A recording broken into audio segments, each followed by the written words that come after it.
Matagumpay ang isinagawang outreach program at information awareness drive kaugnay sa National Crime Prevention Week ng mga tauhan ng Regional Police Community Affairs and Development Unit 4A sa pamumuno ni Police Colonel Mildred E. Batam, Chief Arpicado 4A katuwang ang ARCAD PRO 4A, Calamba Component City Police Station at RMFB Curaw na ginanap sa Sitio Cabute, Barangay Real, Calamba City, Laguna. Tinalakay sa naturang aktibidad ang tungkol sa crime prevention, RA 11313 o ang Safe Space Act at RA 9262 o ang Violence Against Women and Their Children Act.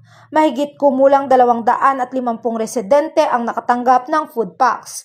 Lubos naman ang pasasalamat ng mga ito sa ating kapulisan.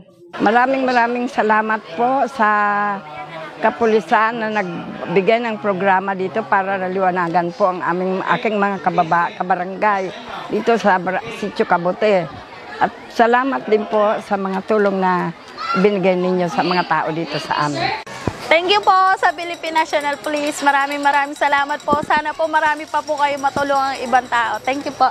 Ang ganitong mga gawain ay bahagi ng patuloy na kampanya ng pambansang pulisya upang palakasin ang pakikipag-ugnayan ng mga mamamayan at mapanatili ang isang malinis, mapayapa at ligtas na komunidad. Mula dito sa Sitio Cabute, Barangay Real, Calamba City, Laguna, ako ang inyong Police News Network Correspondent, Patrol Woman Priscel May T. Urbano, alagad ng batas, tagataguyod ng balitang pulis.